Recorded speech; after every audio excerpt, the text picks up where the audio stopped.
নমস্কার, আমি মাম্পি আর আপনাদের স্বাগত জানাই মামস কিচেনে। আজকে আমি যে রেসিপিটি বানাবো এটি একটি খুব সহজ রেসিপি আর খুব অল্প উপকরণ দিয়ে এটি তৈরি করে নেওয়া যায়। বাচ্চাদের খুব প্রিয় এবং বড়রাও খুব ভালোবেসে খায়। সেটি হলো পটেটো বাইটস। তো চলুন শুরু করি। আর শুরু করার আগে যদি আমার ভিডিওটি ভালো লেগে থাকে একটি লাইক করে দেবেন আর আমার চ্যানেলটিকে সাবস্ক্রাইব করে দেবেন। পটেটো বাইটস বানানোর জন্য এখানে আমি প্রথমে দুটি আলু নিয়ে নিয়েছি সেদ্ধ করা।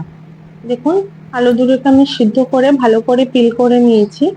এবার আমি আলু দুটোকে ম্যাশ করে নেব। হাতের সাহায্যে আমি আলু দুটোকে এরকম ভাবে ম্যাশ করে নেব। দেখুন, আমি এখানে দুটো আলুই ম্যাশ করে নিচ্ছি।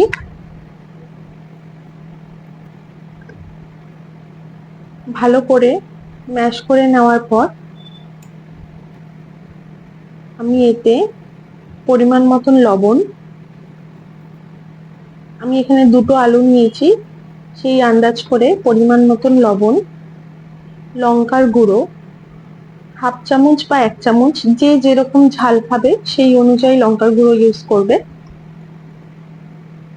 কর্নফ্লাওয়ার 3 চা চামচ, আর রিফাইন তেল, রান্নার তেল আমি এখানে ইউজ করেছি 30 থেকে 40 ml। এবার এই উপকরণগুলোকে একসাথে ভালো করে মেখে নিতে হবে। আমি এখানে হাতেরই সাহায্যে মেখে নিচ্ছি। দেখুন, আমি ভালো করে মেখে নিয়েছি। এরপর এই আলু মাখাটাকে আমাকে শেপ দিতে হবে। আমি এরকম গোল গোল করে পটেটো বাইটস করে নিচ্ছি। দেখুন, আপনি চাইলে এরকম লম্বা ভাবেও করতে পারেন অথবা যেরকম আপনার মন চায় সেরকম শেপ দিতে পারেন। আমি এরকম গোল গোল করে করে নিয়েছি। দেখুন, সবগুলো আমার রেডি হয়ে গেছে। এরপর গ্যাসে কড়াই রেখে গ্যাসটি জ্বালিয়ে নেব এবং কড়াইতে আমি তেল দিয়ে দেব।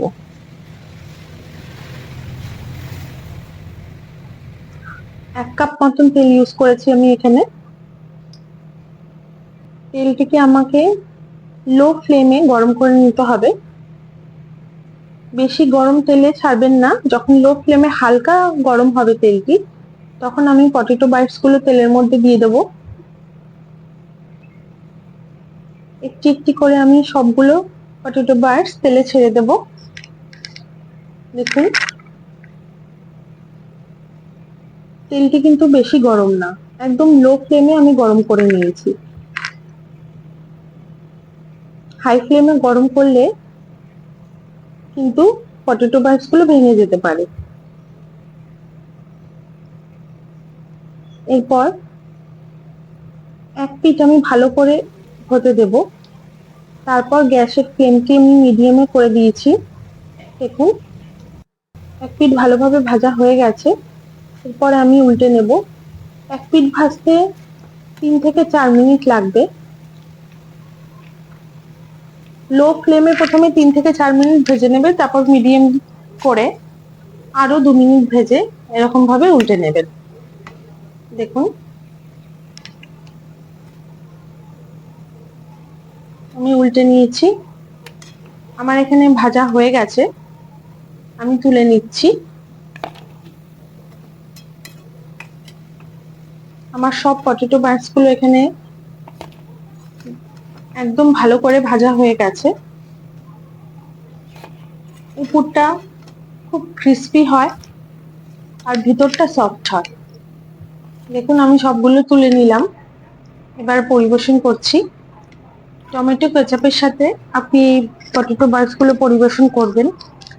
সন্ধ্যার স্ন্যাক্স হিসেবে এটি খেতে খুব সুস্বাদু হয়। আমি একটু ভেঙে দেখাচ্ছি। দেখুন, বাইরেটা কত ক্রিস্পি আর ভিতরটা একদম সফট।